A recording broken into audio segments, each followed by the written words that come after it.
ডর ভয় নেই, বিন্দুমাত্র ডর ভয় নেই মানুষের।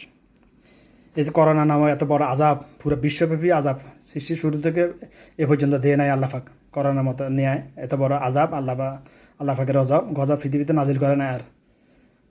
বাবা আদম থেকে এ পর্যন্ত যত নবী রাসূল আছে, কারো জামানায় এত বড় আযাব আল্লাহ পাক নাজিল করে নাই। কেন এই আযাব দিয়েছে? আল্লাহ পাক মানুষের মনুষ্যত্ববোধ ফিরিয়ে আনার জন্য, মানুষের ইমানটাকে টিকিয়ে রাখার জন্য। কিন্তু তারপরে করোনা আসার পর থেকে এই পর্যন্ত মানুষের ইমান আরও দ্রুত, আগে যে পরিমাণ কমছে, স্লোলি কমছিল একটু, করোনা আসার পর থেকে মানুষের ইমান আরও আগে থেকে বেশি দ্রুত কমতেছে। মুনাফিকের সংখ্যা অনেক দ্রুত বাড়তেছে। এটা তো বাড়বে স্বাভাবিক।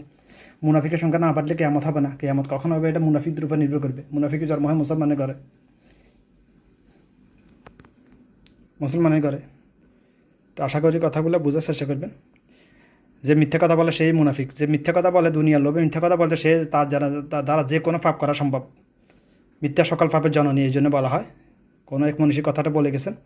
মিথ্যা কথা নিয়ে অ্যানালাইসিস করে আমি যেটা পাইলাম, পৃথিবীতে যত পাপ আছে, মানুষ যদি মুসলমান ঘরে জন্ম নেয়, আদম সন্তানগুলো শুধুমাত্র মিথ্যা কথা বলাকে যদি শুকরের গোস্ত নেয়, যেরকম পৃথিবীর সকল মুসলমান আমাদের আদম সন্তান শুকরের গোস্তকে হারাম মনে করতেছে, এরকম হারাম মনে করে মিথ্যা কথা বলাকে, তাহলে পৃথিবী থেকে, অর্থাৎ মুসলিম সমাজ থেকে 70 থেকে 80% অপরাধ এমনিতে দমন হয়ে যাবে, গায়েব হয়ে যাবে, একেবারে গায়েবে হয়ে যাবে কসম আল্লাহর।